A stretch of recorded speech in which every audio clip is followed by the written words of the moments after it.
Bueno, les saludo, soy Clarisa Ruiz y con mis colegas María Sol Caicedo, Gabriela Pérez Gil, una reina del drama, y Javier Gil Marín, promovemos la educación sensible desde la Fundación Grupo Liebre Lunar, organizadora del segundo concurso de Huertas Biopoéticas de Boyacá 2025.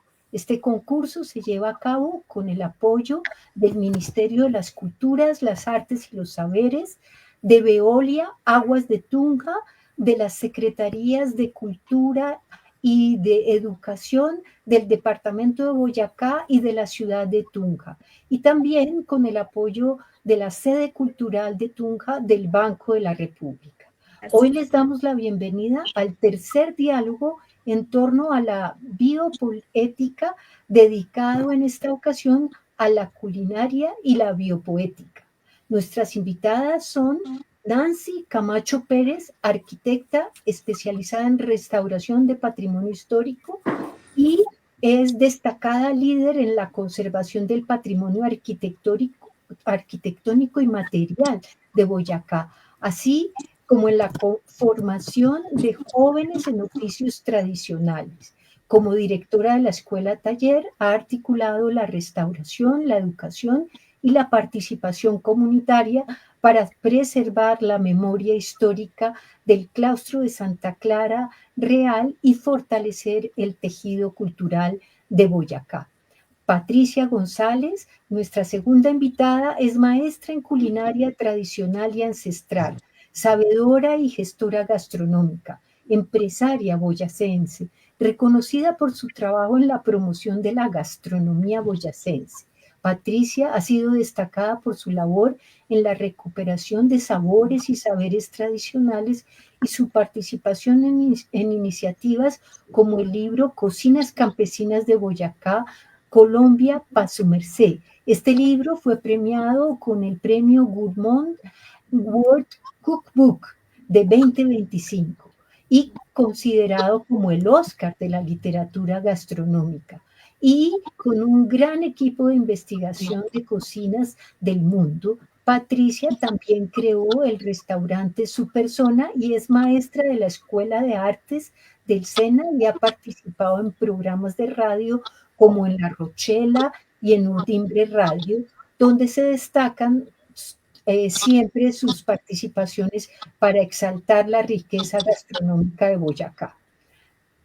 También es invitada nuestra Alejandra Salamanca, que es antropóloga, magíster en antropología de la Universidad de Estudios Orientales y Africanos de la Universidad de Londres, y trabajadora durante 10 años en la creación de metodologías participativas y proyectos comunitarios relacionados con el patrimonio alimentario, la ecología y la etnobotánica, involucrada en la creación de proyectos de investigación sobre alimentación y migración junto con organizaciones como Los Herederos de Nueva York, Immigrate Food, People Voice del Reino Unido.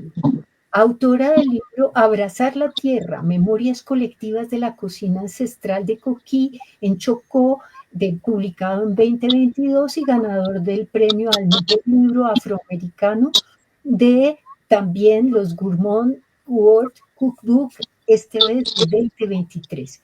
Entonces, pues tenemos aquí un ramillete de mujeres destacadas en el campo de la culinaria y nosotros así lo creemos, de la biopoética. Pueden seguirnos en este programa a través del Facebook Talleres Liebre Lunar y ver después este diálogo también, repetirlo en el canal de YouTube, canales Talleres Liebre Lunar. Pueden escribirnos y enviar sus comentarios y preguntas o recetas de cocina si quieren al Facebook 305, al número de teléfono 305-814-1558. Bueno, sin más preámbulos, le doy la palabra a Javier para que introduzca la conversación. Hola, gracias Clarisa, buenas tardes a todas. Muy agradecido por su presencia y para seguir enriqueciendo este diálogo en torno a lo que llamamos huertas biopoéticas, que se da en el contexto de este concurso en su segunda versión de huertas biopoéticas en Boyacá. Como lo mencionaba Clarisa, hemos celebrado algunos encuentros, algunos por esta vía y uno presencial en Tunja, enriqueciendo la noción de huertas biopoéticas. Y obviamente no podía faltar como parte de ese engrosamiento de la idea de lo biopoético, entrar en el tema de la cocina. Creo que es impensable la idea de huerta sin la idea de cocina. Y creemos que la cocina pues nos puede ayudar también cuando la podemos dimensionar y expandir como no esperamos que hoy suceda, pues va a enriquecer también ese término de lo biopoético, ¿no?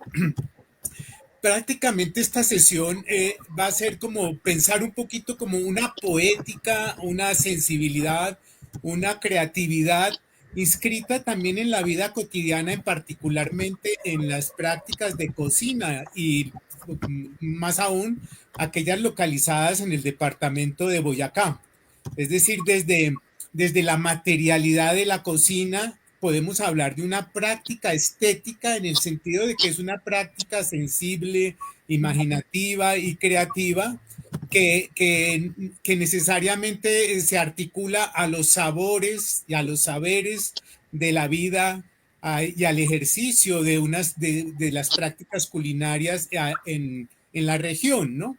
Podemos decir que a través de la cocina se ejerce esa vivacidad estética y al mismo tiempo se produce como socialidad, comunidad, encuentro, goce, como una vibración vital. O sea que la cocina no la podemos pensar solamente desde un mero ejercicio de alimentación, sino que está articulada con muchas otras dimensiones y en eso es lo que quisiéramos ahondar hoy con la presencia de nuestras grandes invitadas, ¿no? Podemos pensar que es una práctica que articula, por ejemplo, materias de la tierra con elementos húmedos, con elementos del fuego, y produce ahí una especie de gran alquimia que genera sabores, texturas y que al mismo tiempo genera unas maneras de acompañarse, de saborear, de vivir comunitariamente, ¿no? Eh, en ese sentido, pues nuestras invitadas hoy quisiéramos que nos expresen un poquito desde dónde abordan este tema de la cocina, siempre a la luz de este marco que podemos llamar en principio biopoético, este marco estético, y quisiéramos escucharlas a cada una un poquito desde qué particular perspectiva han abordado la cocina con este trasfondo, repito, artístico y cultural en que queremos pensarla. Entonces, así como las ha presentado Clarisa, me parece que cada una podrían disponer, yo creo que hasta 10 minutos y nos cuentan un poquito de su experiencia, de su particular visión de la cocina y que nos ayuden a expandir lo que entendemos por cocina y en particular la cocina boyacense. Entonces, si quieres, podemos seguir en el orden que fueron presentadas Nancy, Patricia y finalmente Alejandra, si están de acuerdo. Entonces, si quieres, adelante, Nancy, nos abres un poquito ese mundo tuyo desde la perspectiva de la culinaria. Claro que sí, Javier, muchísimas gracias. En esta sesión me da mucho gusto poder participar. La perspectiva de la escuela de formación técnica, de formación técnica y de formación de cursos cortos y cursos que nos permiten, digamos, realizar un enfoque hacia la escuela taller de Me Boyacá. parece que no se está escuchando bien, no sé si sea yo en particular que no lo oigo o es general. Está un Es en poco general. entrecortado. Se escucha bien, no se escucha bien. ¿No se escucha? Bueno, No. yo propongo que otra compañera hable y trato de cambiar. Vale, de acuerdo, sí, sí. Entonces, si quieres, Patricia, ¿te animas a coger el bastón?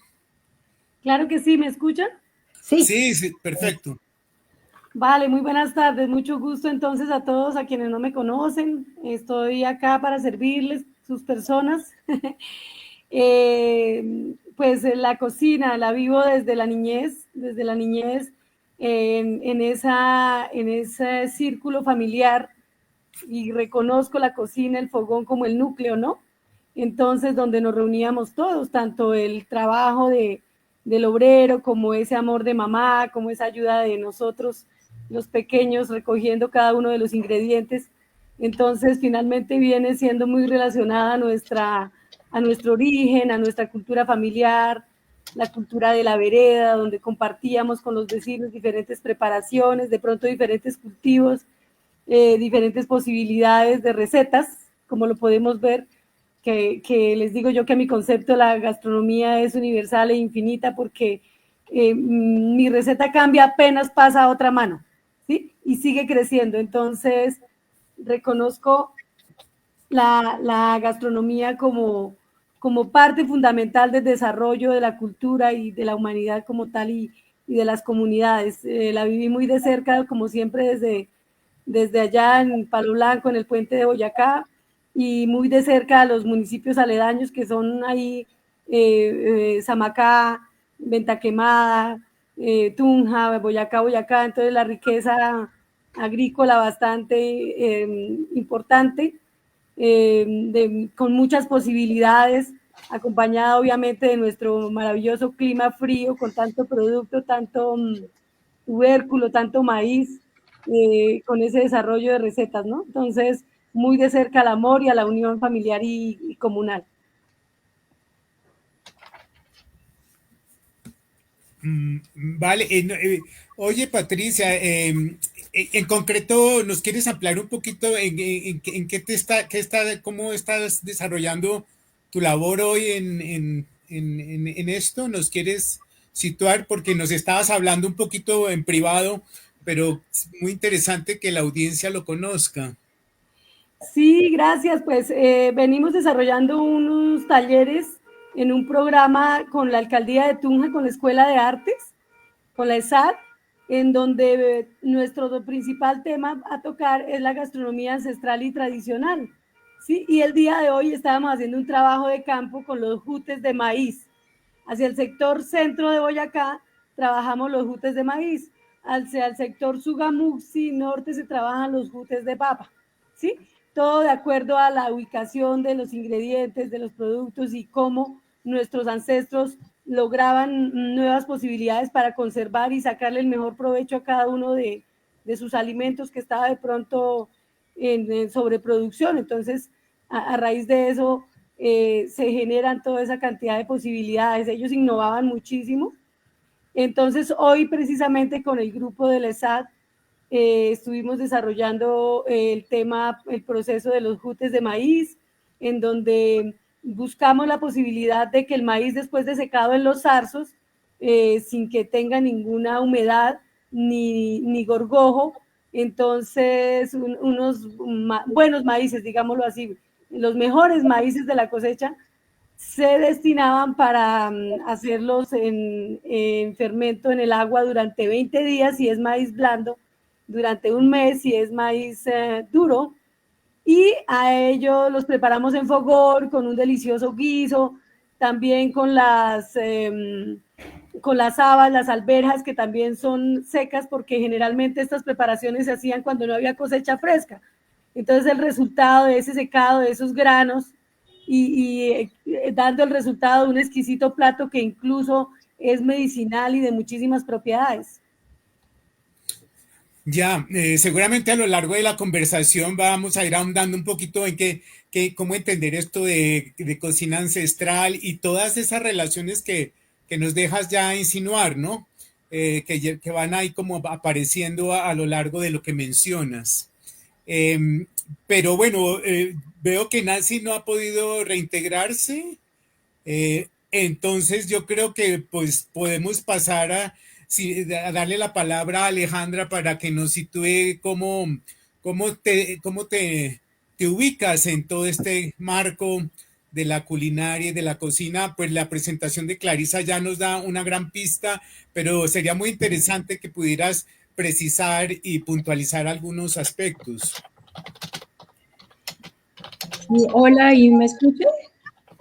Sí. Sí, Sí. perfecto. Bueno, pues yo empiezo como mi interés por la cocina a muy temprana edad porque empecé a recorrer Colombia desde muy pequeña con mis abuelos. Mi abuela es pues una mujer caribeña que cocina muy bien y mi abuelo pues fuera un ingeniero agrónomo, también costeño, con una influencia en su familia sirio-libanesa. Y pues yo empecé como a viajar mucho con mis abuelos entre la finca del Cesar, en Santander, en norte de Santander, y en Santa Marta, donde estaba pues la familia de pues materna de mi abuela. Y así como que empecé a entender el mundo de la cocina, pues a través también de esta relación como de mi familia con el cultivo y la abundancia, principalmente como en la cocina de mi abuela, ¿no? Como muchas fiestas, como los cambios de temporada y los cambios también de cultivo de maíz, por cultivo, sí, de yuca, ñame y como todos estos productos, pero pues yo también viviendo en una zona pues rural de Pamplona, norte de Santander. Y pues luego estudio antropología y sigo pues acercándome mucho a la cocina, pues como yo cocinando con mi familia y con amigos, pero también luego como tratando de entender cómo se relaciona la cocina con los seres humanos, ¿no? Como por qué el fuego nos llama tanto la atención y cómo eso está conectado, digamos, como con un lenguaje universal, ¿no? Que se extiende pues más allá de las fronteras, de unas creencias y que nos emana pues como un espacio de confort, de seguridad. Y pues desde la antropología de la alimentación, pues se ha hablado mucho como de la importancia que ha tenido principalmente el fuego para el género Homo, ¿no? Entonces, pues el género Homo, digamos que marcó un elemento muy importante, fue el control del fuego y la llegada de la comida cocida. Antes de esto se creía que lo que era más importante, digamos, como los últimos estudios que se han dado en la antropología biológica, es como antes de los años 50, 1950, se creía que lo que había aportado al desarrollo y al fortalecimiento de Homo sapiens había sido el consumo de carne, ¿no? Y como que eso circulaba como por muchas partes, hasta que en el 2009 unos primatólogos empiezan a estudiar mucho más como estas teorías relacionadas con el uso del fuego y empiezan a decir, pues no solamente el comer carne cruda, digamos que incrementó el cerebro de Homo sapiens, pero el control del fuego fue lo que permitió que Homo sapiens pues pudiera hacer o tener unos cambios en su cuerpo y asimismo como establecer unos patrones culturales relacionados con los alimentos cocidos. Entonces, pues, digamos que esa es como la parte que se relaciona con la parte biológica que nos permite, digamos, transformar también la energía en nuestro cuerpo a través de cocinar los alimentos y también pues nos guarda tiempo, nos ahorra energía para hacer otras actividades, ¿no? Porque antes, cuando solo se comían como estos alimentos crudos, pues el cuerpo estaba todo el tiempo en función a digerirlos, ¿no? Y ahora, pues como que se puede crear una vida, y como decía Patricia, como a ese fogón que es como un hogar, ¿no? Entonces, pues el fuego empieza como a cumplir un papel fundamental, pero pues además de ese rasgo, digamos, como biológico, ¿no? Como esa atracción que tenemos por el fuego, pues cocinar también como especie, pues cambió nuestra relación con el medio ambiente, porque a partir de la necesidad de utilizar el fuego, pues somos como completamente dependientes a una energía externa para sobrevivir, ¿no? Que en este caso es el fuego, que pues en algunas cocinas como que no lo pensamos todo el tiempo porque es como girar la perilla, pero de pronto pues en las cocinas tradicionales siempre está como este fuego vivo que significa como que una familia está ahí, que hay algo que también está calentando el hogar. Y pues otra cosa que tiene el fuego es que, pues esto lo creo más yo, como que nos empezó a extendernos y a poder generar espacios ritualizados, ¿no? Como entender la comida como un ritual, como que socializar no solamente está relacionado como con estos espacios de subsistencia y de garantizar como unos mínimos calóricos para sobrevivir, sino también, como también decía Javier, con una configuración de una estética y una plástica que varía, por ejemplo, dependiendo de los lugares en los que vivimos, y pues también nos acercó a entender desde el alimento lo ritual, desde lo religioso, lo místico, lo familiar, ¿no? Lo público y lo privado. Ya, pues no, ya, pues muy gracias Alejandra. Ahí vamos viendo ya la cantidad de nexos que empieza también a abrir la práctica de la cocina, como crea comunidad, cómo está, tiene que ver con los ritos, con el encuentro con el otro, con prácticas religiosas y demás, ¿no? Nos interesa mucho tanto ver la huerta como lo que se deriva de la huerta, que es la cocina, como en una dimensión mucho más compleja y articulada culturalmente y vista como un lugar que concentra muchas prácticas. Ya veo que tenemos a nuestra amiga Nancy de nuevo de vuelta. Vamos a probar suerte a ver si nos va mejor. Tienes la pregunta en mente, ¿cierto? Para que Así te es, puedas referir a ella, ¿no? así Bueno, es, Javier, gracias. ¿Me escuchan ya, sí, bien? se te escucha mucho mejor. Muchas gracias. Bueno, pues desde el punto de vista de la Escuela Taller de Boyacá, que agradece mucho todos estos espacios de compartir, ¿quiénes han sido los maestros y maestras que nos han llevado por el tema de las cocinas? Primero que todo, nuestra comunidad misma.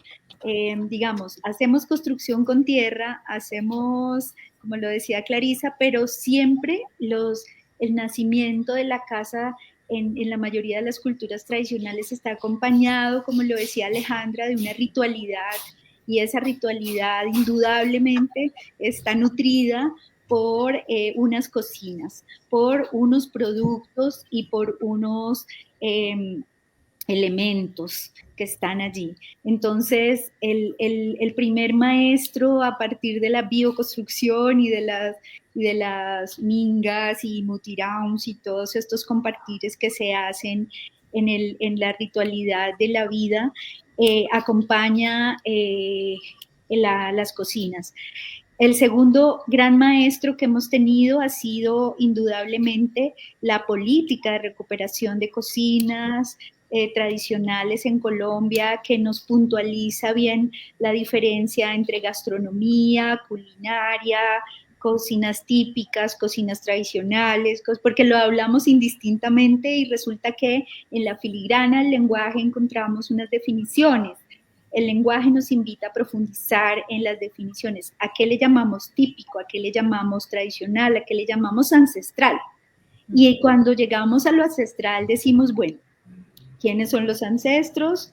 padres, abuelos, abuelas, bisabuelos, bisabuelas, y cómo ese conocimiento se transmite de una generación a otra, y cómo ese conocimiento trasciende la época de la colonización española y de otras culturas, y trasciende hacia atrás, mirando un poco en el tiempo, técnicas de preparación, productos que vienen de lo prehispánico.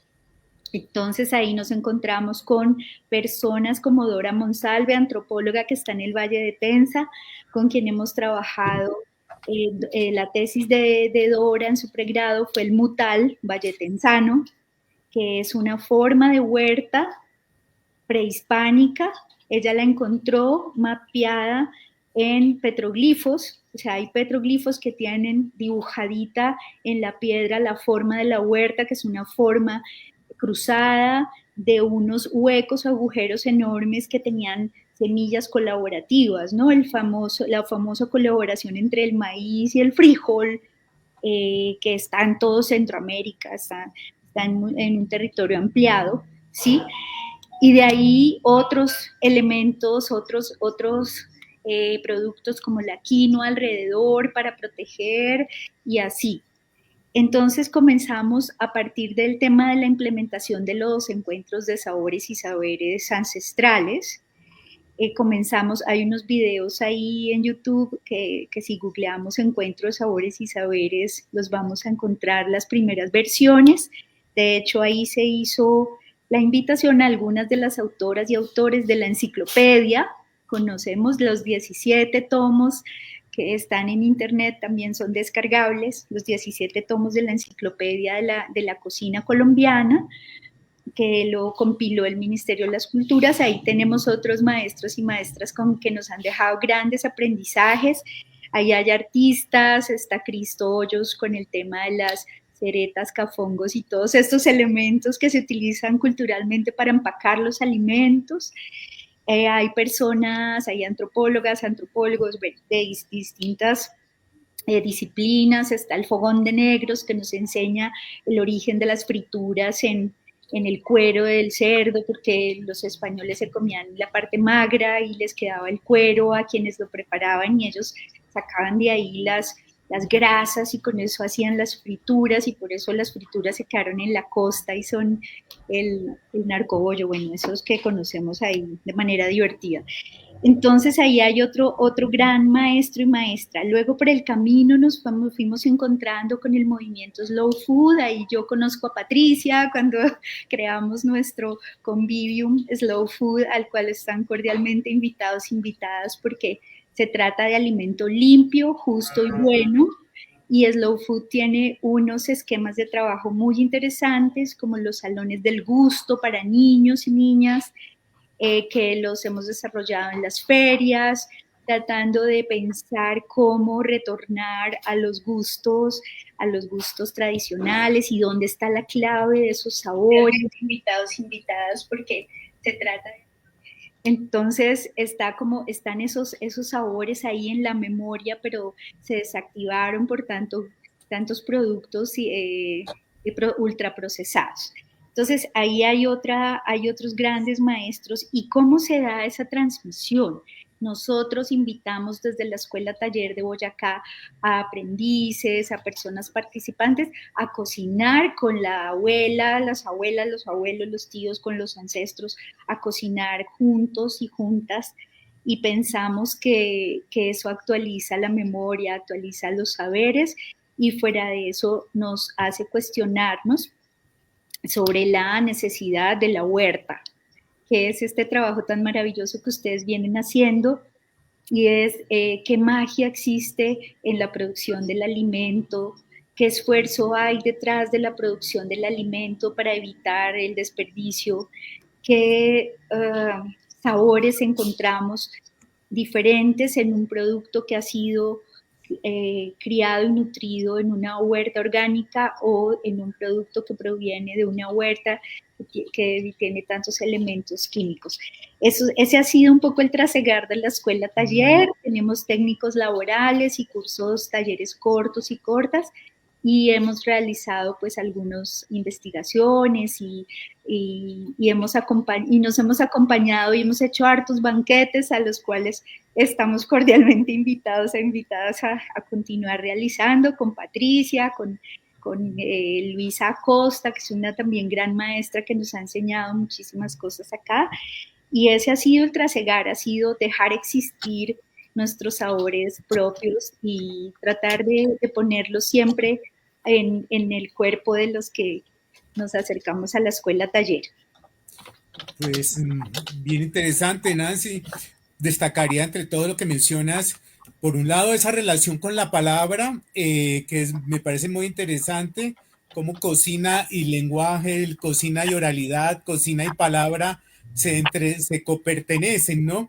Es decir, como que la cocina clama por un cierto tipo de relación con la palabra, con los nombres, y al mismo tiempo la palabra como que tiene algo que decir con respecto a cómo se hace, qué se hace y cómo se hace en la cocina, ¿no? Por otro lado, me parece muy llamativo esto de la huerta prehispánica. Realmente yo no había oído hablar de eso, pero ya ahí es muy interesante lo que planteas como un lugar de relacionalidad de plantas, que en el fondo es un poco como esa idea de huerta llena, como un jardín de afectos, de relaciones, de encuentros, de colaboraciones entre espacios. Y por último, esta idea de la memoria, que creo que pues, puede ser uno de los temas que mis colegas también van a mencionar, pero no la memoria como el mero recuerdo pasivo del pasado, sino como una actualización creativa. Es decir, mantener con vida el recuerdo en tanto que se le actualiza y se le da una nueva presencia en el presente a través de acciones creativas, ¿no? En fin, como vemos, se ha abierto enormemente el panorama, pero yo quisiera en este momento ya dejar que mis colegas recojan también la posibilidad de preguntar en medio de todo este gran mapa que se nos ha abierto. Sí, pues en esta segunda ronda conectamos con la idea esta de transmisión, ¿no? De cómo ustedes viven, cómo vivieron sus aprendizajes en la culinaria y cómo están entregando ese saber que actualmente ustedes, del que ustedes son portadoras, ¿no? Es interesante. Yo creo que la juventud está ávida. Hoy uno le pregunta a un niño de 13 años, de 14 años, ¿qué quiere ser? Y muchos están contestando, pues yo quiero dedicarme a la cocina, yo quiero ser chef también, ¿no? Pero entre la juventud en Boyacá hemos encontrado que inclusive rectores de instituciones tecnológicas nos han dicho pues que pudieron comprender de qué se trataba el concurso que nosotros promovemos y valorar la importancia que tiene conectarlo con la cultura, porque eso le dio mucho más sentido a los jóvenes y los conectó más, los arraigó más con su territorio. Entonces, pues en esta ronda, si quieres, Patricia, Alejandra y Nancy, nos hacen una rondita dedicada pues a esas pedagogías sensibles, ¿no? De la culinaria, si estoy hablando en buenos términos, ¿no? Entonces, Patricia. Gracias. Bueno, ¿cómo vivimos la transmisión, verdad? Sí. Pues desde pequeña, mi historia vengo a reconocerla ya muy grande, después de haber vivido tantas cosas, pero siempre ligada a la cocina, y vengo a darme cuenta que definitivamente sí era la esencia total de lo que yo quería, porque cuando yo mamá murió cuando yo cumplí 11 años, y luego vengo a hacer como una recopilación de todo lo que pasó, ¿no? Resulta que cuando yo tenía 6 años, pelaba muy fácilmente las papas.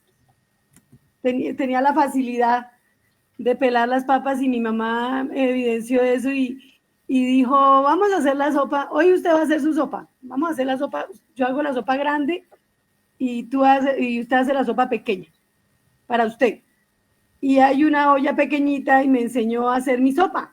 yo preparé mi sopa a los 6 años, mi primera sopa, ¿sí? Obviamente ya tenía una cercanía con el tema de traer la leña, llamábamos recoger, rejuntar la leña, todas esas cosas. Otra circunstancia fue que papá, como las rúas son tan pequeñas, entonces vivíamos a la ladera del monte y papá, las rúas, por ejemplo, los tubérculos andinos nativos son unos productos que necesitan de muchas propiedades en la tierra para poder cosecharse. Entonces papá iba y sacaba las rúas y me dejaba el corte. Yo era pequeñita y recogía y me daba mucha sensibilidad ese producto, ¿sí? Esas formas, esos colores. Entonces siento que fue una transmisión más que de saber, como de energía, de ese amor, de esa esencia del sentir, ¿sí? Luego entonces, obviamente siempre hubo familiaridad, mamá cocinaba muy bien y todos en la casa cocinamos. Y luego ella fallece y yo me voy a buscar mamá por toda la vereda donde las vecinas. Yo me voy de compinche donde todas las cocineras y la misma. Entonces voy, ayudo a traer la leña, venga, ¿y usted cómo hace esto? Venga, ¿y usted cómo hace aquello? Y yo ahora que ya después de los 15 me doy cuenta que definitivamente eso era lo mío, ¿no? Uno va en la vida, va y trasega, revisa, va a la ciudad, va a la metrópoli, se da cuenta que definitivamente la tierra lo llama, ¿no? Entonces, fue una transmisión, el tema del aroma de la tierra me quedó muy marcado, muy marcado. Entonces, es un tema de transmisión de sentir, pensaría yo que incluso de saber, porque el saber finalmente nunca lo termino de llenar, ¿no? Todos los días aprendo.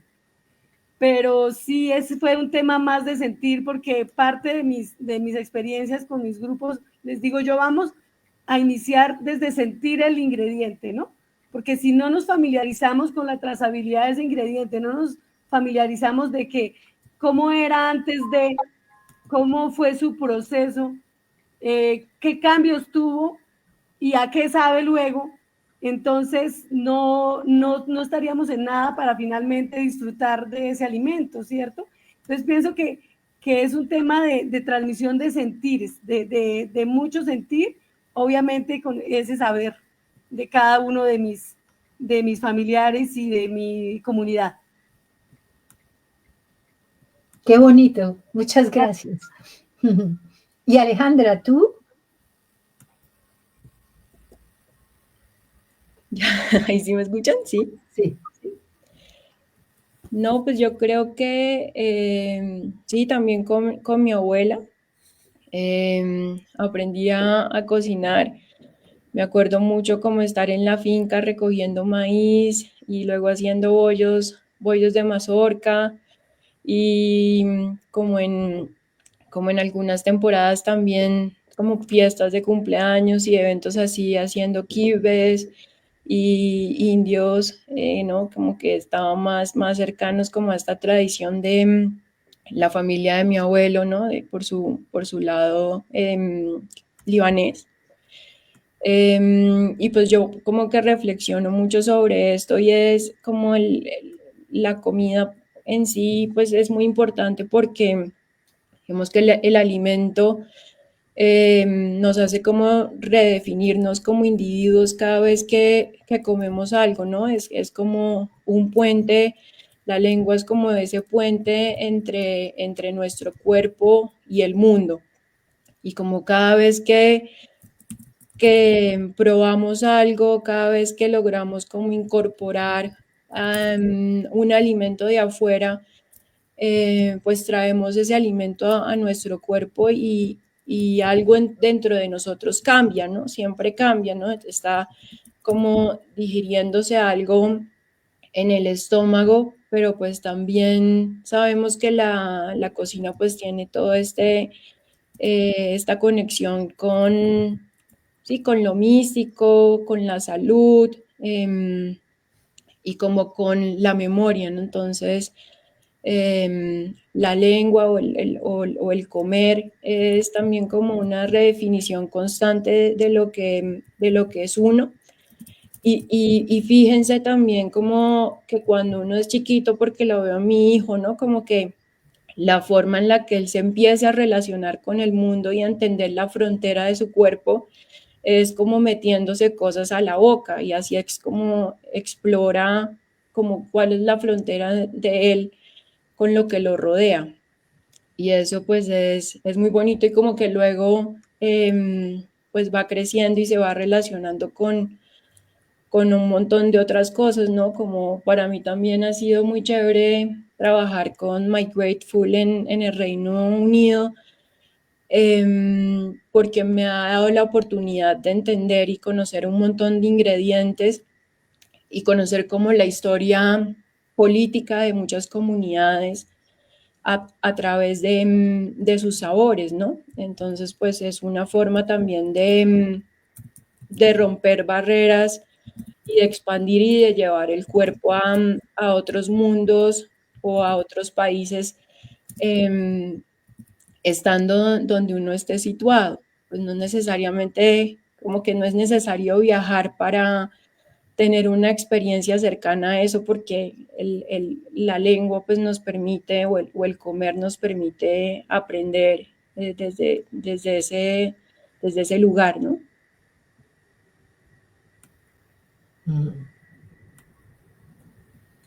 Muy hermoso. ¿Tú enseñas, Alejandra? Yo enseño en la universidad, enseño una clase que se llama Cocina, Ciencia y Biodiversidad y enseño también otra clase sobre diáspora africana en Colombia, pero también con Casamúcura tenemos pues como con unas amigas una fundación pequeña en el Chocó y tenemos pues una escuelita de saberes ancestrales en la que enseñamos también a los niños saberes tradicionales, principalmente pues agricultura, cocina, pesca, artesanía, plantas medicinales.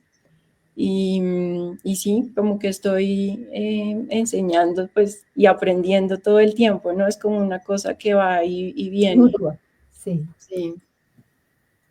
Bueno, Nancy, tú que tienes una escuela, ¿qué nos cuentas de esa experiencia de transmitir la importancia, ¿no? De ver esa valoración de la que tú hablaste y de los factores que influyeron para que hoy reconozcamos en el país a la culinaria, las diferentes cocinas del país, pero que hayamos llegado a este punto en que un joven sueña con ser cocinero? Bueno, Clarisa, te cuento que como hay una moda de ser chefs, porque ahora hay todos esos programas y todas esas cosas mediáticas así, en la que ser chef es una cosa prestigiosísima, que eso solamente pasaba en Europa, en Italia y en Francia. Tú vas a una fiesta y no se le aplaude a los músicos, se le aplaude al chef. Y uno está Sí, ¿verdad? todo el día comiendo y todo.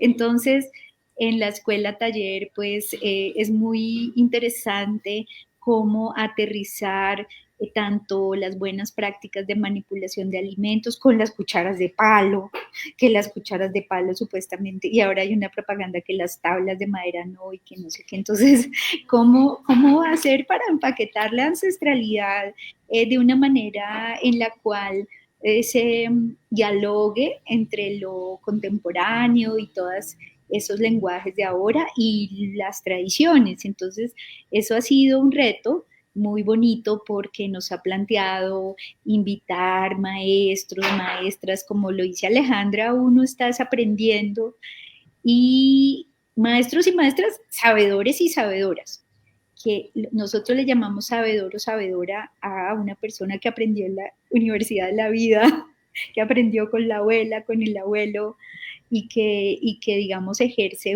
que profesa un oficio desde su experiencia, ¿no? Que es una cosa tan valiosa en cuanto a lo que tiene que ver con la transmisión de oficios. Entonces, eso no ha sido fácil, lo convertimos en un técnico laboral, como les comentaba, pero realmente los momentos más increíbles son los que nos permiten interactuar con los cuerpos. Alejandra ha mencionado mucho esta palabra cuerpo, y es que los oficios siempre pasan por el cuerpo. Entonces, cuando tú te pones a hablar con estos jóvenes y estas jóvenes que llegan con esa sed de conocimientos de las cocinas y otros que llegan despistados, o sea, porque llegan, como la educación es gratuita, la formación acá en la escuela es gratuita, entonces a veces llegan porque tienen que hacer algo en la vida, ¿no?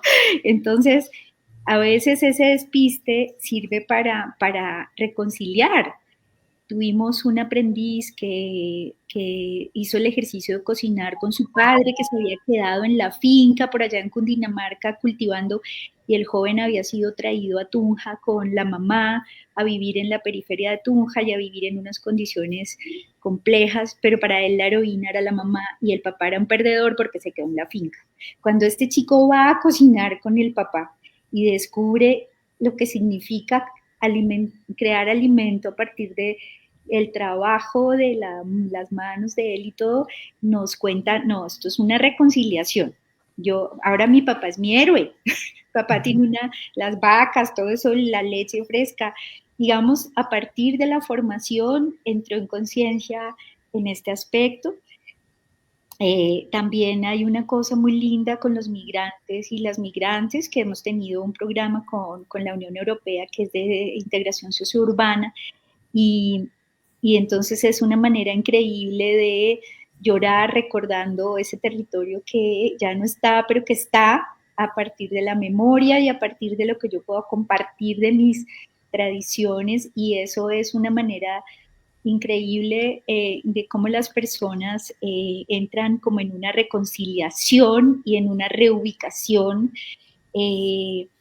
trayendo sus propios sabores a este territorio, que es algo que a mí me pasó. Como ustedes contaron anécdotas, yo voy a contar que la familia de mi padre vivía en Barranca Bermeja, en el río, la de mi madre aquí en Boyacá. Entonces yo, fuera que me la pasé entre el horno y la nevera toda la vida, Sí. me la pasé entre las papas y la yuca, el ñame y los bollos, como decía Alejandra, el bollo yuca, bollo ñame, bollo plátano, y fuera de eso el pescado fresco en las mañanas. Entonces en Tunja uno jamás en la vida habría desayunado pescado fresco en la mañana. Y esa conversación entre la tierra fría y la tierra caliente, como llamamos nosotros, también cuando yo empecé a trabajar este tema de las cocinas, me di cuenta de la tremenda riqueza que tenemos con la microverticalidad. Acá en Boyacá, tener todos los pisos térmicos y poder conseguir productos que vienen de la montaña, del páramo, o productos que vienen de tierra caliente o de tierra tibia, y toda esa tremenda riqueza, ¿no? Que eso no está en todos los territorios. Uno pensaría que sí, pero no.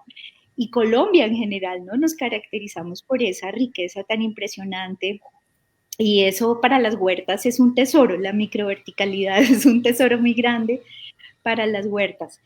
Entonces, la transmisión se da a partir de esos ejercicios en los que despertamos memoria cocinando juntas, cocinando juntos, y eso nos hace conciencia sobre qué estamos utilizando para transformar el alimento y de dónde viene el alimento, su procedencia. ¿Sí? Esa reflexión no la hace uno en la cotidianidad cuando está tratando de resolver en el tren de la vida rápida pues el alimento. Entonces, estos espacios que no son solamente el técnico, sino que son, hemos hecho con Luisa, nos hemos inventado unas residencias de arte y cocinas, que nos ha ayudado mucho el Banco de la República, tanto en Honda, Tolima, como en Tunja, reflexionando sobre el cuerpo del agua, el río, el páramo, y esto nos ha llevado como a unos espacios, yo creo que de mucho disfrute y de reflexión, pero sobre todo de mucho disfrute e intercambio. Muy hermoso. Entonces, una responsabilidad grandísima. ¿Cuántos jóvenes han pasado por las manos de la escuela taller en cursos de culinaria? ¿O cuánto tiempo llevas ya en ello? Bueno, en 14 años, en 14 años que llevamos aquí en Santa Clara, tú eres una de las nuestras, una Clarisa. Sí. En 14 años han pasado generaciones de grupos de unos 17 a 20 jóvenes, al menos un grupo al año, yo creo que más de 300 personas en los técnicos y otro tanto en las actividades alternas a esa actividad. Qué bonito. No, pues yo creo que no fue sino preguntar quién podía ayudarnos en esta conversación sobre la culinaria y realmente surgieron múltiples nombres y uno ya sabe que uno va a Boyacá también a comer, no solo por necesidad, sino por conocimiento, como por también un gusto científico y por encontrarse uno con las raíces, ¿no? Con esa sensación de la lengua materna, ¿no? Del fogón donde se coció algo que es propio. Así es, definitivamente las mamás, las abuelas, las tías, los padres, los abuelos, los tíos, porque mira que aquí en Boyacá, en los encuentros hay algo curioso y es que algunos productos son masculinos. Algunos productos, descubrimos en Venta Quemada, la longaniza la preparan señores. Sí, hay unos productos que se encargan ellos, de los cuales se encargan los hombres y eso es algo muy, muy bonito, ¿no? Ahorita en Cúcuta descubrí que los pescaditos, ¿cómo se llaman esos pescaditos que preparan, que son frititos, así? Eso es una actividad masculina, es increíble. Bueno, no necesariamente solo masculina, pero sí, ellos se dedican. Entonces, tanto en la construcción como en las cocinas, hay oficios para ellos y oficios para ellas y oficios para todos. Eso. Muy bien. Mira, Sabina Café, Sabores y Saberes comenta lo siguiente: el participar en las labores de la casa, el sentir de las tatarabuelas, las abuelas y las mamás, de involucrar especialmente a las niñas a los oficios de las cocinas, con los varones, los quehaceres del campo, recoger la leña, apartar terneros y más. En fin, ella habla como de esas diferencias de género que había en las labores, ¿no? Pero que ahora cada vez se mezclan más, ¿no? Uno encuentra chefs o cocineras, mujeres famosas y también hombres, en fin, ahí hay toda digamos, una amalgama que también se cruza. Muy interesante. De pronto, volver sobre Patricia cocinando en su pequeña olla y pelando sus papas con maestría, le hace pensar a uno que los niños en los colegios, pues la educación que tanto necesitamos que se transforme, es una educación que tiene más cocina también con ellos. Los niños que ganaron el primer premio el año pasado de huerta comunitaria, de huerta biopoética, pues hacían unos envueltos de maíz con caritas, le cantaban en Muisca a la huerta, tenían una relación muy particular también con con los invitados cuando le daban a uno a comer la calabaza o el tamal, ¿no? Entonces era todo un acontecimiento y no solamente una necesidad, ¿no? Como pasar de la necesidad al goce, ¿no? Bueno, pues llega nuestra tercera ronda. Javier, ¿cómo, cómo vamos a hablar ahora? Quisiera decir yo algo. Sí, claro, claro. ¿Se oye bien? Es que no sé si... Sí. Pues a cada una quería como complementar un poquito sobre lo que cada una dijo. Y en el caso de Alejandra, por ejemplo, que habló sobre el fuego ritual, el fuego desde el punto de vista biológico, el fuego desde el punto de vista cultural. Me gustaría que tú nos ampliaras un poquito, digamos, ya cuando tú decías que apareció el fuego y que los seres o el Homo sapiens pudo comenzar a hacer otras cosas diferentes a estar preocupado por digerir la carne. Alrededor de este fuego empieza a aparecer la narración, las palabras, el diálogo, e incluso de ahí seguirá más adelante a las escrituras. Entonces, cómo el comer y la situación de sentarse alrededor de un fuego nos abre también ese espacio de comunidad, de construir comunidad, pero aparece la narración. Antes no la había, ¿no? Entonces, pues eso nos parece interesante también cuando hablamos de las huertas biopoéticas, ¿no?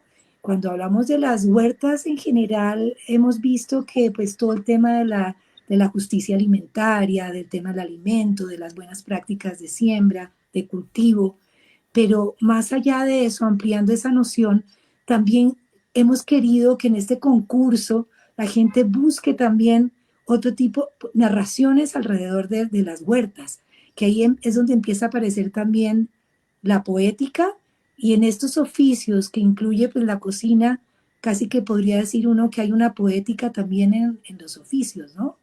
Lo mismo que las huertas. Entonces, pues también para las tres, y hablando de los chefs y los chefs contemporáneos, en un plato pues uno encuentra texturas, olores, ritmos, sabores, formas, composiciones.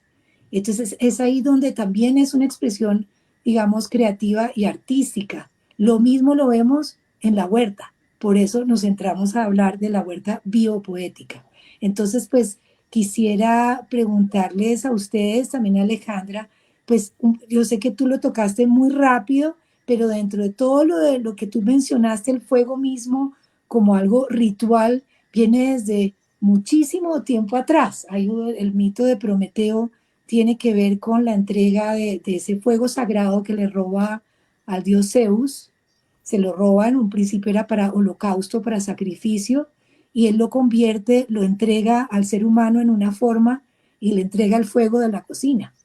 Entonces, pues hay toda una historia por detrás y podríamos quedarnos hablando muchísimo sobre muchos puntos que tú tocaste, pero sí me gustaría llegar a la parte como artística y creativa alrededor de la cocina, cómo la ven ustedes en la experiencia y en el trabajo que han hecho y, digamos, la cocina como una expresión creativa y artística, en donde aparece también la narración, ¿no? Los cuentos, las historias que hay alrededor.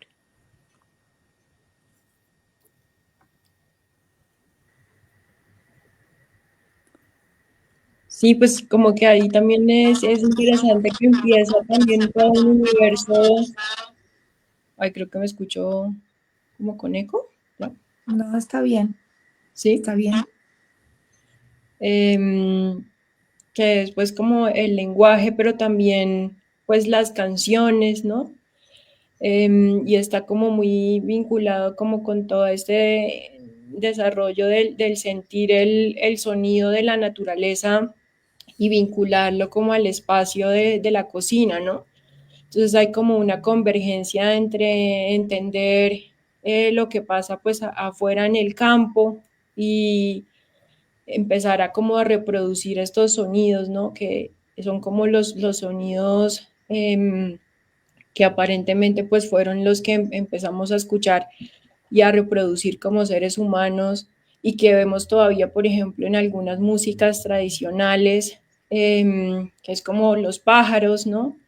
Es como cuando la gente recolecta también o corta cosas en la huerta, es como esta relación también con la percusión y como que también hay una percusión interna que es como el corazón, ¿no? Entonces es como ese juego entre el sentir lo que está pasando y empezar a comunicarlo con palabras y se empieza pues a transformar mucho en estos espacios en donde está pues la cocina, ¿no? Porque la cocina o el fuego empieza a ser como este centro fundamental de reunión y pues empieza a ser también como el bien más preciado para muchas comunidades y de hecho pues biológicamente como esta relación que había entre la mujer y la cocina, ¿no?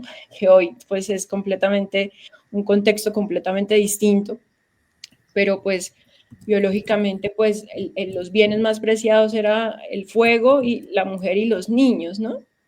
Entonces era como, eso era lo que había que cuidar y garantizar que estuviera protegido, porque así se protegía esta idea de comunidad y luego como esta idea pues más moderna de familia. Pero asimismo pues la agricultura pues nos dio esta, pues como nos ayudó a sentarnos, ¿no? Como a quedarnos en un solo sitio y no estar como mirando para todos lados a ver qué vamos a comer por otros sitios. Y a partir de eso, pues, empieza como toda esta práctica de la agricultura y el intercambio de semillas y entender pues en la agricultura como la posibilidad o de la huerta, la posibilidad de estar tranquilos en el habitar un lugar, ¿no? Sin necesidad de estarme moviendo. Pero ahí pues aterrizamos como al otro punto que es la creatividad, ¿no? Y es como, bueno, ya yo estoy acá viviendo en este lugar, ¿cómo hago como distintas preparaciones con las 3 o 4 o 5 cosas que tengo a disposición? Y empieza pues toda esta cosa de desarrollar utensilios, desarrollar herramientas, técnicas de cocción para preservar, ¿no? Entonces, como salar, ahumar, como hacer quesos, todo esto pues viene también como tengo una materia prima y cómo puedo, digamos, innovar para no todos los días comer mazorca cocida, ¿sí? Entonces, pues como que viene como de esta relación con el cultivo y como con lo que se da en ciertos lugares. Y pues es algo muy, muy bonito que, pues digamos que en algunas ocasiones ya se va como para cosas ya muy como súper, súper elaboradas, pero también hay que reconciliarse como en encontrar esa creatividad y esa innovación y esa tecnología en cosas tan sencillas como un molino, ¿no? Como toda esa tecnología que hay ahí también, ¿no? Y como eso pues también es innovar. Y como pues hoy en día también puede ser innovar, como volver, ¿no? Volver a esas cosas que como que puedo hacer con mis manos sin necesidad de ser dependiente de un mercado. Como cositas así.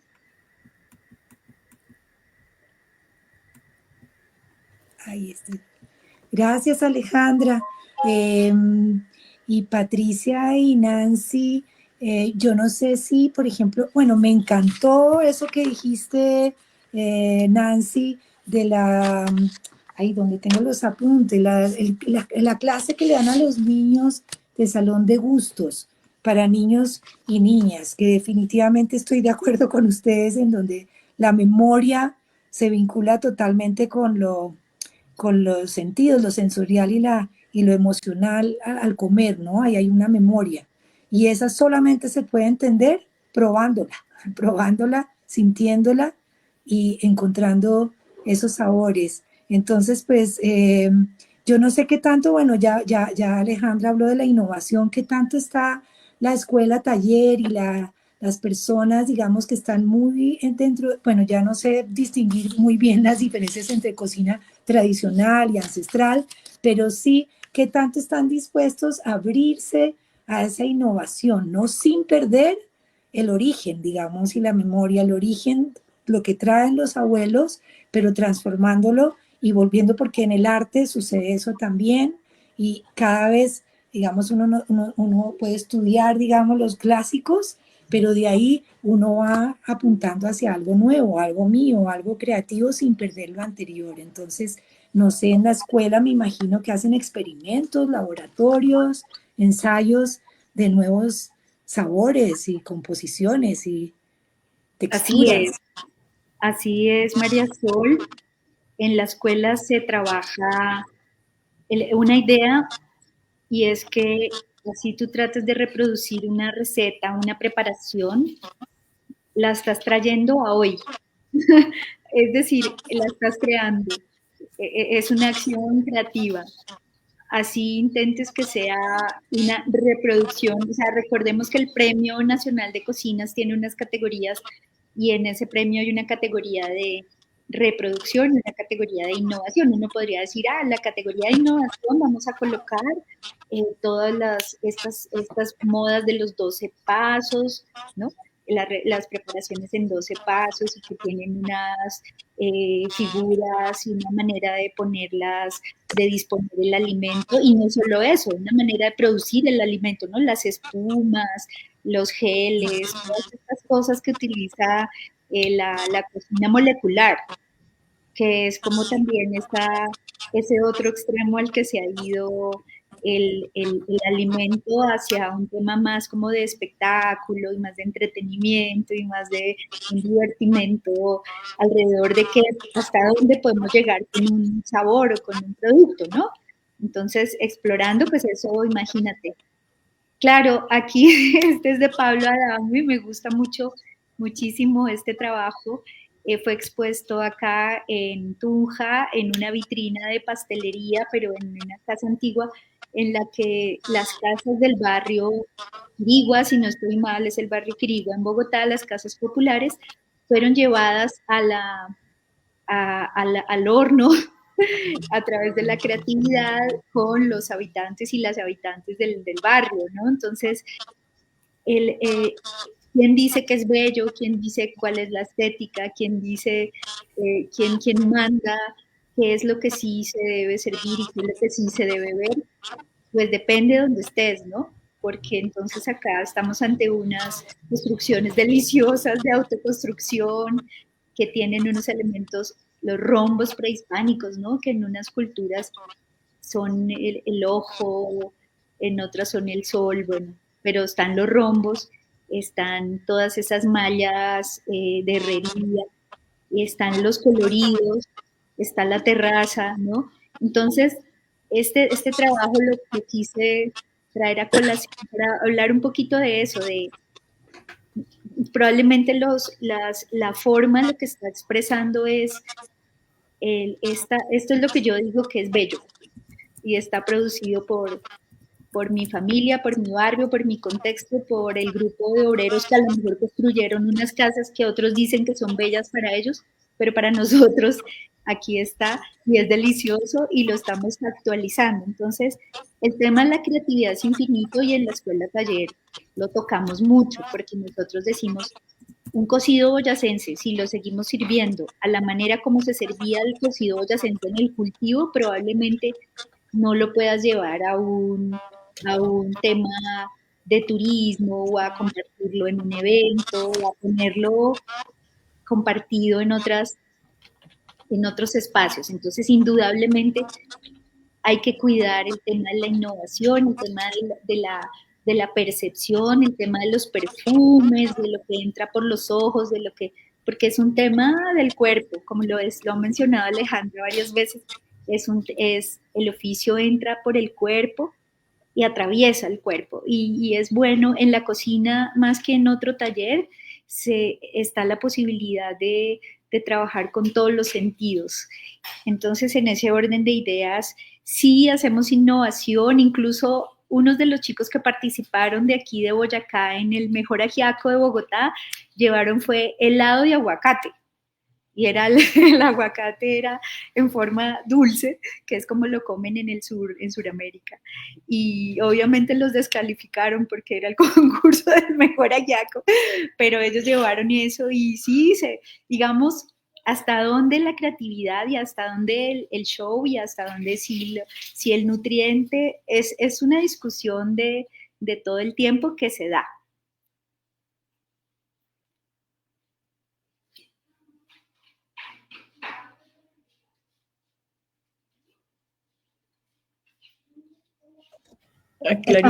Están preguntando cómo se llama el artista nuevamente, Nancy. Bueno, él se llama Pablo Adame. Pablo Adame. Es de Bogotá y ha hecho, no se imaginan lo lindos de los pasteles que ha hecho con la gente de los barrios, del barrio Quirigua, creo, si no estoy mal, pero lo ha hecho ya en varios lugares. Y bueno, por ejemplo, estuvo acá el Papas. El Papas es que ahorita se me escapa el nombre de él, es un señor al cual le pidieron, un artista plástico que participó en un concurso de cómo, qué objeto podría conmemorar los 500 años del descubrimiento de América, ¿no? Entonces, ¿qué objeto podría conmemorar? Y entonces él hizo una papa de bronce. Claro. ¿Por qué una papa de bronce? Porque todos sabemos aquí que cuando en Europa le dio una peste al trigo, América le salvó la vida de la hambruna a Europa con las papas. Y al comienzo las papas, como claro, tenían su un poquito de cianurito, como lo tiene la yuca brava y eso, entonces tocaba liofilizarlas y no sé qué, pero ellos no sabían, entonces al comienzo les hacía daño porque ellos su genética estaba acostumbrada al trigo. Entonces les costó mucho trabajo, ahí nacieron los ñoquis, ¿no? Que son esta mezcla entre papa y harina, era para rebajar la harina, y entonces ¿cómo hacemos para que los europeos se coman las papas?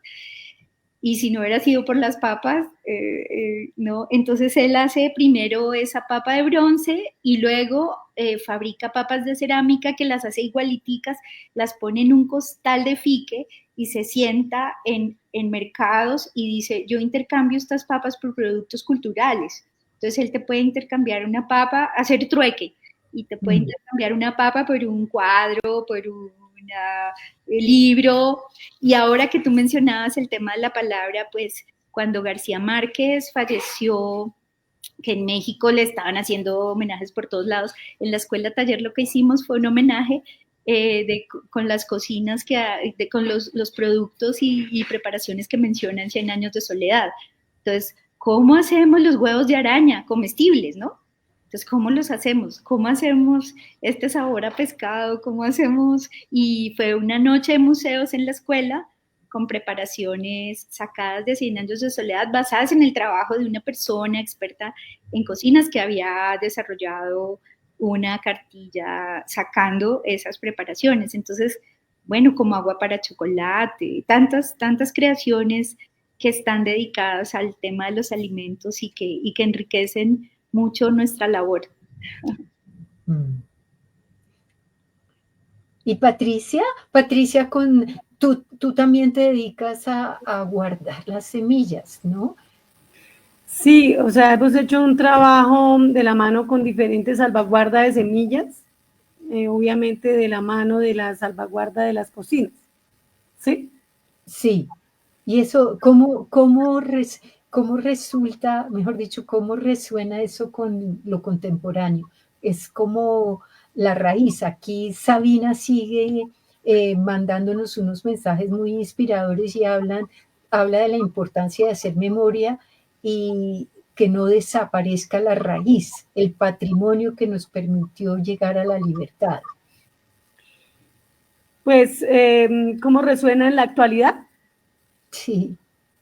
Pues no ha sido fácil porque, como todos sabemos, entró la industrialización, entraron todos esos empaquetados, industrializados y casi que nos dejamos otra vez colonizar y nos tienden a desaparecer las memorias, ¿no? Y nuestras semillas, aparte de todo el problema de semillas que hubo. Entonces, pues no es fácil, de hecho, aún después de todo ese trabajo que se ha hecho con los compañeros, todavía es difícil, por ejemplo, conseguir papas nativas a veces, ¿sí? Y eso que estamos demasiado cerca ahí con Slow Food, sí. Pero aún es difícil. Tengo pues en el radar, yo les digo, yo los tengo casi a todos los productores, que en realidad todavía no son tantos, pero son bastante importantes, y pues ahí va nuestra tarea, ¿no? De esa transformación con respeto. Siempre hablo del respeto, el respeto al ingrediente, el respeto a los tiempos, a esa historia, obviamente a esa memoria, y también pues también respeto a la innovación, que de hecho la innovación se hace, o sea, viene impulsada es por nuestros ancestros. Fueron quienes innovaron con sus recursos en cuanto a utensilios y recetas, posibilidades, ¿no? Ahorita pues es más fácil hablar de innovación porque pues se nos facilita todo. Por ejemplo, en mi caso, ya hablándolo de manera personal, sin irme tanto a la generalidad, entonces hacemos trabajos de talleres, se me ocurre a mí del maíz, hago un taller del maíz, en donde utilizamos el maíz blanco, el amarillo y el morado. Entonces ahí generamos una muy buena posibilidad desde el proceso del molino, el cernirlo en el sedazo, lograr una galleta de colores sin necesidad de ningún colorante artificial, sino que el mismo producto lo dé, esa evaluación de la sensibilidad, de la textura, de los aromas y luego del sabor. Entonces, la gente, o sea, yo siempre les digo que yo les tengo fe a las nuevas generaciones porque ellos son muy curiosos y eso les permite abrirse a eso. Entonces ellos ya no digamos, salimos de esas eras donde chito y coma callado, ¿cierto? Entonces, sí. No, ellos evalúan qué se están comiendo, evalúan de dónde y están muy prestos a entender el tema de la trazabilidad y todo lo relacionado, ¿cierto? Entonces, sí, yo he sido afortunada por encontrar canales como este, gracias por el canal que con la Escuela Taller, con el Slow Food y muchos más a los que ahorita, gracias a Dios, estoy ahí incluida. Y eso es muy bien tomado por las nuevas generaciones. La verdad que sí me siento afortunada. Hoy precisamente vuelvo a mi clase de jutes. Tengo el alumno más chiquito, es de 14 años, y estaba feliz con el jute haciéndole el análisis. Y lo comía desde la tusa y le hacía el análisis. Y yo no, en ese momento yo estaba embadurnada y no podía hacerle un video, decir yo necesito que el mundo vea esto, ¿sí? Porque sí. Que esos chicos no le hagan el feo porque, ay no, yo sí no voy a comer de eso porque huele, porque tales. No, ellos le dan la oportunidad y revisan qué más podrían hacer, ¿no? Entonces, ¿qué más haríamos con esto? O sea, la gastronomía es infinita y qué universal. Entonces, lo que decía inicialmente, tu receta cambia automáticamente, pasa a la otra mano y de ahí siguen desprendiéndose posibilidades. Entonces, las nuevas generaciones, o sea, tengo mucha fe, me siento muy contenta del trabajo y de cómo está siendo recibido. ¿El jute es una especie de fermento? Sí, señora, es un fermento. De fermentación. Es el proceso que se le hace al fermento de un alimento. Entonces, en el caso de acá de Centro y Márquez, el jute de maíz. Y hacia Sugamuxi ya es el jute de papa.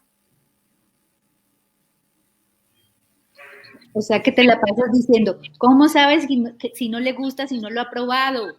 Dele la oportunidad. Entonces, ¿cómo vamos a viajar por el mundo si allá les damos la oportunidad y no le damos la oportunidad a lo nuestro que va a ir a contar? Tenemos que saber contar de lo nuestro, ¿cierto? No te escucho. No escucho, soy yo. Que nos queda un tema con Javier. Creo que si me habilita.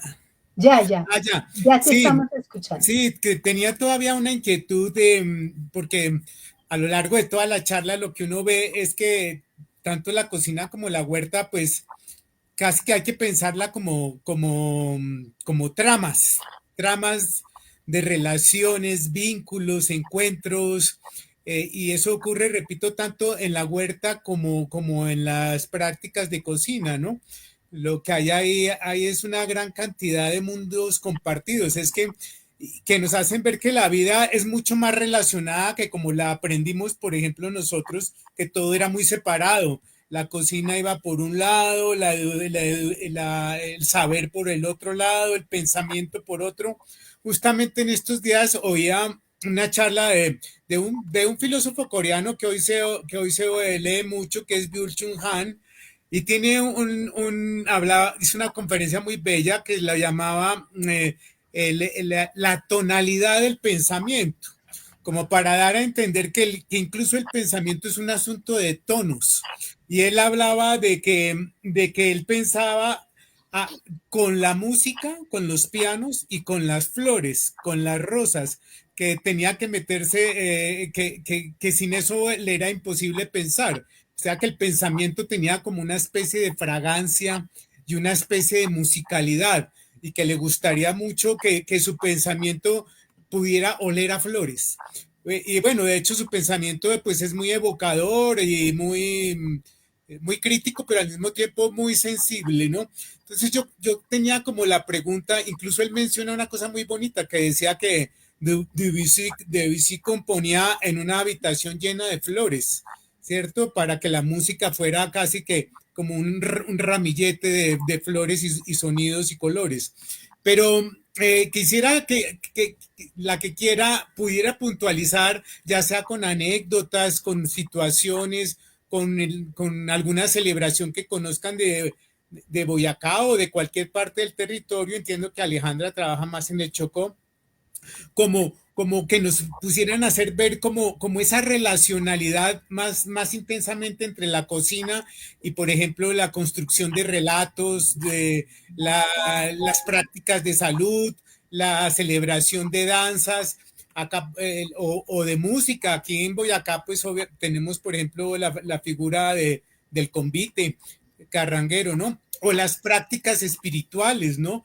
Entonces, no sé si alguna recuerda alguna situación o alguna celebración en donde se pueda ver más en vivo esa relacionalidad que es la que en últimas construye los territorios, el territorio como una trama de relaciones entre humanos y no humanos y demás, como es la huerta en pequeño, como un pequeño territorio, ¿no? Pero no sé si alguna recuerda o quiere señalar alguna relación particularmente intensa entre cocina y alguna de estas otras prácticas de la vida cotidiana. Sí, hay una relación directa en nuestras costumbres normales que se relacionaba con el pan coger, ¿no? Y tiene que ver directamente con la huerta, tiene que ver con esa variación de recetas de acuerdo a las épocas o de acuerdo a la vecindad, de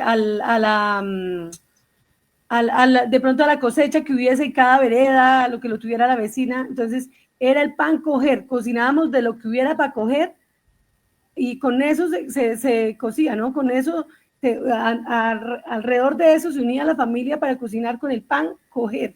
¿Sí? De lo que cogíamos, comíamos. Adicional a eso, también quería contarles de algo que se genera acá, una costumbre muy linda, que siempre la llevo a colación, que es el merecer, el día de merecer. Ahora nos olvidamos de merecer y resulta que cada una de nuestras cocineras, cada una de nuestras abuelas cocinaba y compartía, sobre todo el Jueves Santo. ¿Sí? En los días santos se preparaba, digamos, se unían alrededor de esa semana sagrada y había el jueves y el viernes ya no se cocinaba y se había hecho todo ese desarrollo en cada una de las casas y de pronto, de acuerdo a sus posibilidades, el uno preparaba una sopa, el otro preparaba envueltos, el otro preparaba, se me ocurre a mí, tamales, masato, etcétera, y le daba a la vecina, compartía, era una especie de trueque, pero era porque era el día de merecer, ¿sí?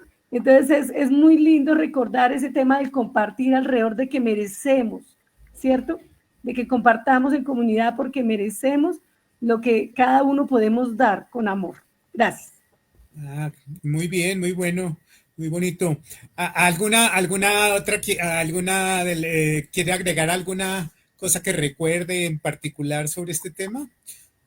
Bueno, en las comunidades andinas prehispánicas, particularmente los aymara, que son culturas vivas, ellos nos han enseñado que los sicuris, las zampoñas y todas estas instrumentos de viento están hechos para despertar las semillas, ¿no? Después de que se siembra, se hace una fiesta con instrumentos de viento para despertar las semillas y se danza zapateando para despertar a la madre tierra. Entonces la danza tiene ese sentido ritual del zapateo. Y alrededor del alimento hay una cantidad de misterios, de cosas misteriosas.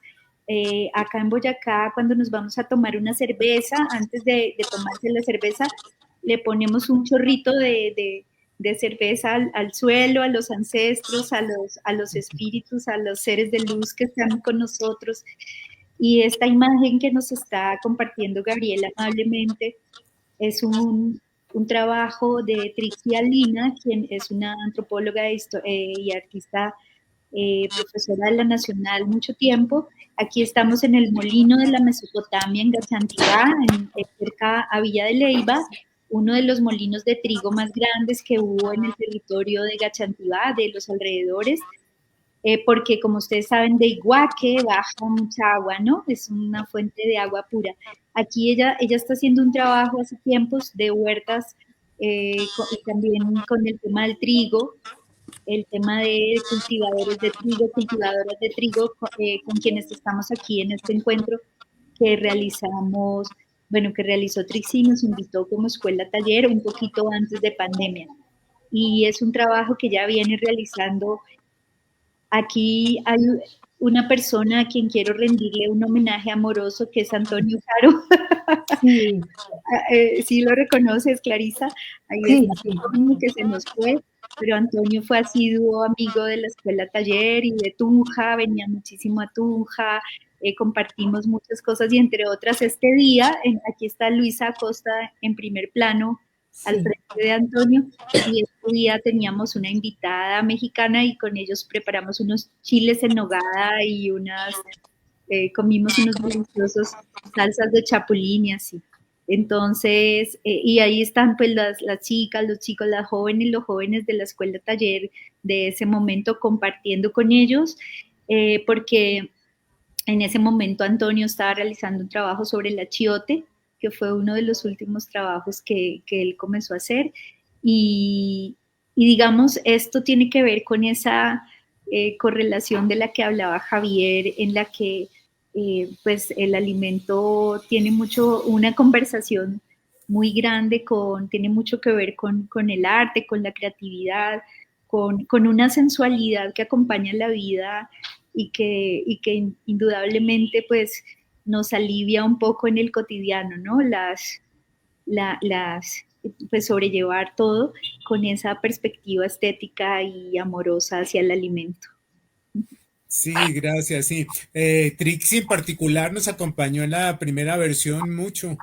De hecho, estuvo en las sesiones presenciales en Tunja y tiene un trabajo muy llamativo con la huerta, sí. No sé si finalmente Alejandra, pues quizás más vinculado al Chocó, que también es un territorio muy exuberante y muy rico en cruce de prácticas, ¿no? Porque allá, digamos, la cultura está totalmente articulada y no se puede hablar de algo estético como un mundo aparte de todas las demás prácticas culturales, ¿no? Sí, de hecho, cuando escribimos el libro Abrazar la Tierra, como que elegimos ese nombre con la comunidad, porque como dentro de esa noción de tierra que es pues distinta a naturaleza, ¿no? En la que hay como esta división entre seres humanos y otra cosa, como que ellos hablaban, abrazar la tierra es como abrazar todo lo que existe en el mundo. Y pues hay muchas prácticas así interesantes y bonitas, empezando como por la ombligada, que es cuando los bebés nacen, la familia le aplica como algún grano, una semilla, una corteza. Entonces, por ejemplo, si yo quiero que mi hijo sea dulce, entonces le pongo un tipo de albahaca. Si quiero que sea un hombre trabajador y fuerte, entonces le pongo algo relacionado con la hormiga o con una hojarasca, ¿no? Entonces, pues ahí viene como toda esta relación como del cuerpo con todo el universo que lo rodea. Están las botellas curadas, que cada familia tiene su botella que se va creando como a partir de las necesidades que tiene el cuerpo. Está la azotea, que pues es como este universo vivo que se extiende de la cocina al patio, de la que las mujeres pues recogen las hierbas con las que sazonan diariamente su comida. Entonces pues es como un continuo, ¿no? Como también hablábamos con ellos muchas veces, como sigue como este ritmo de serpiente en el que se encuentran como muchas cosas en la corriente, ¿no? Como que no hay una división tampoco entre lo humano y lo no humano. Entonces, pues hace poco hicimos también un trabajo sobre plantas medicinales y hablábamos como de la necesidad de proteger el cuerpo de todos pues los espíritus que tiene la tierra. Entonces como que ellos como que se ponen en los bolsillos unas plantas antes de ir al mar, antes de ir al río, ¿no? Porque todos pues esos elementos pues invocan una energía distinta, sí, como en el cuerpo y hay una necesidad y una intención que hay que tener para disponerse a convivir con ese espacio, porque no es como el espacio como algo estéril, sino como que me está aportando todo el tiempo cosas y en las que yo tengo que ir de alguna forma dispuesto para entenderlo, para enfrentarlo. No, interesantísimo los casos que mencionan las tres, pues que nos hacen ver como ilustrar como muy en vivo todo este trasfondo relacional que hay en la cocina y en la huerta. Yo creo que vamos terminando, no sé si María Sol tenías algo que agregar o porque ya se nos va haciendo como tiempo de cierre, entonces adelante si quedamos con alguna pregunta o algún tema último por señalar o recordar. Pues preguntas no las puedo ver en el Facebook, pero sí, Sabina sobre todo ha sido la persona que más ha comentado. Yo lo único que quería agregar ahora antes de cerrar, y creo que Clarisa también quiere dar una despedida especial, es recordarles a los oyentes que el segundo concurso departamental de huertas biopoéticas de Boyacá se cierra el 30 de agosto. Estamos viendo la posibilidad de pronto ampliar un poco los días del cierre, viendo que hay personas que están todavía preparando sus propuestas y nos lo han manifestado. Les haremos saber en todo caso si llega a haber una nueva fecha, pero por lo pronto es el 30 de agosto. Y recordarles también que este concurso contempla un encuentro. Luego, después de que se ha cerrado el concurso y que el jurado va a estudiar las propuestas y va a ir a visitar a las huertas finalistas, vamos a invitar a todos a un encuentro en Tunja, que está por verse también la fecha exacta, pero sería entre el 14, 15 o 16 de octubre. Ya también les avisaremos, o sea, estoy avisando cosas que todavía no tienen una fecha concreta, pero ese encuentro es parte de la propuesta de este concurso, que creemos que es como el momento más interesante en donde vamos a poder oír intercambio de experiencias, tener algún invitado especial, un taller. Entonces están muy invitados y ojalá se animen ya a empezar a ordenar las propuestas que van a enviar al concurso. Aquí estamos el jurado y la gente del Liebre Lunar muy pendientes de nuestro correo, que es info@talleresliebrolunar.com, y pues como es un formulario en línea, el formulario en línea inmediatamente que uno lo envía nos va a llegar a nuestro correo. Pero si llegan a tener cualquier problema, estamos abiertos, muy pendientes de ayudar, tanto en el teléfono que les dio Clarisa en un comienzo, como en nuestro correo de Liebre Lunar. Y pues dejo a Clarisa con una despedida que ella quería hacer especial para esta sesión. No, el Que tiene que ver con las recetas. 305, el teléfono es 305-814-1558. Un último comentario de Sabina, el tema que se está hablando, importante, las famosas promesas religiosas que involucran música campesina cuando el cansancio vencía al largo caminar de los caminos de herradura, cultura en las cocinas, la comida y las huertas, los remedios de las mayoras y los secretos bien guardados. No, pues despedirnos agradeciendo mucho la presencia de nuestras tres invitadas, agradeciéndoles su generosidad, su luminosidad Y pues para despedirnos con algo agradable de sabor y de olor, quería yo invitarlos a que nos cuenten qué es lo que más les gusta a cada uno de la culinaria o de la cocina boyacense. Yo tengo que decir que soy capaz de tomarme un bus, una flotica, Libertadores, para irme detrás de los chicharrones de cuajada. Eso es lo que más me gusta en esta etapa de la vida. No sé, a Patricia, a Alejandra, a Nancy, a María Sol y a Javier, ¿qué les gusta?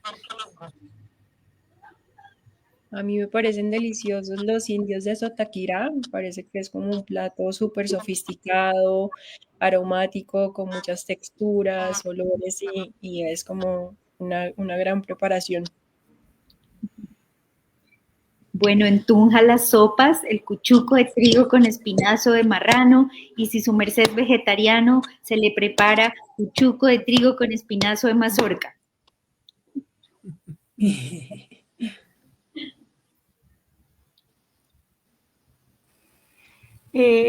No, difícil, difícil. Yo pienso que son muchas posibilidades porque digamos que a ti te gustan las cosas de acuerdo a tu momento también, ¿no? Porque yo para un buen almuerzo siempre le sugeriría un cocido boyacense porque tiene todas las posibilidades de colores, aromas, sabores, unión familiar, todo, ¿sí? Pero si vamos a ver una experiencia, el tema de los jutes es fantástica y deliciosa, los invito a que por favor vivan esa experiencia. Y pues si ya es una tarde, pues una mazamorrita de guarapo queda perfecta. Y de ahí puedo seguir con tantos más. Bueno, en mi caso, yo también me voy por el cocido boyacense y siempre, siempre, siempre por las papitas, preparadas de cualquier forma y toda la variedad de papas que ahorita nos están llegando también a Bogotá, desde allá, la papa nativa y pues todas las variedades de papa que ni conocíamos. Sí. No, en mi caso, pues que yo quedé más bien con el apetito abierto al oírlas a todas. Creo que también el cocido y la mazorca, también las mazorcas en cualquier momento me parecen deliciosas, pero que es con el entusiasmo y el apetito abierto a ver si por ahí me logro llegar a algunos de esos sabores que mencionan. Aquí los esperamos. Clarisa, Bienvenidos, acá bienvenidos. sí, bienvenido. Clarisa, abre tu micrófono, no te estamos escuchando. No, gracias. Para alentarlos mucho, darles las gracias a las tres. Hemos estado muy en contacto con ellas y esperamos poderlas abrazar y como abrazar la tierra, abrazarlas a ustedes también, abrazar a todas las personas que han estado de una manera u otra pendientes. Esta mañana, como les contaba, llamó la chata de Guateque, perdón, de Genesano, y la chata de Genesano prepara las loncheras saludables boyacenses para los niños, las mejores loncheras para niños en Boyacá. Entonces, desearles lo mejor y que nos acompañen en este concurso y encuentro que será en octubre, donde también tendremos la oportunidad de tener un taller especial de la Universidad Pedagógica y Tecnológica de Boyacá, gracias al Centro de Investigaciones de la Facultad de Agronomía. Entonces allá estaremos pendientes y juntos todos. Buenas tardes. Gracias. Gracias, buenas Gracias, que estén bien. tardes. Gracias.